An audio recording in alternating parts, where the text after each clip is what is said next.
জিভে জল আনা কচুরলতির রেসিপি, কিন্তু সম্পূর্ণ নিরামিষ। নিরামিষ বলতে পেঁয়াজ রসুন ছাড়া। কচুরলতি ভালো করে আঁশ ছাড়িয়ে কেটে নিতে হবে। তারপর নুন হলুদ দিয়ে একটু ভাপিয়ে নিতে হবে।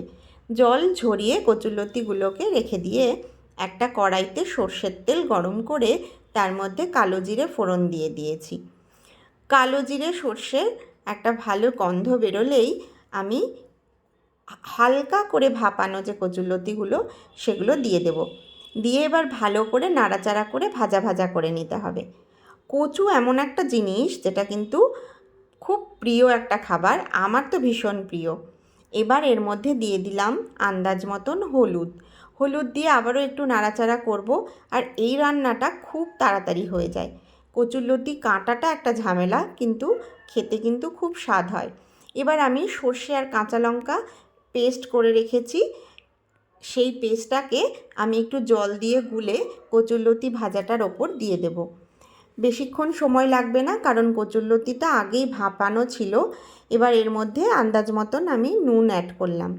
এবার মশলাটাকে খুব বেশি ভাজা যাবে না, সর্ষে বাটা ভাজলে কিন্তু তেতো লাগে। তাই হালকা নাড়াচাড়া করে ওপর থেকে একটু কাশ্মীরি লাল লঙ্কার গুঁড়ো দিয়ে দিতে হবে। এটা যেমন দেখতে সুন্দর করবে, তেমনই কিন্তু খাবারটার টেস্টটাও আরেকটু ভালো হবে।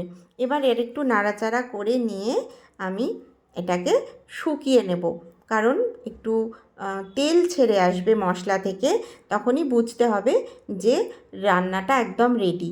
কচুটা কিন্তু শাকের মতন একদম ঘেটে যাবে না, ডাঁটাগুলো বেশ ডাঁটো ডাঁটোই দেখতে থাকবে, কিন্তু একদম সুসিদ্ধ, হাত দিলেই কিন্তু গলে যাবে। গরম গরম ভাতের ওপর পরিবেশন করুন এই কচুরলতির সর্ষে বাটা ঝাল। কেমন হয়েছে রেসিপিটা জানাতে ভুলবে না। কে কোথা থেকে আমার ভিডিও দেখছো অবশ্যই একটা কমেন্ট করে যেও।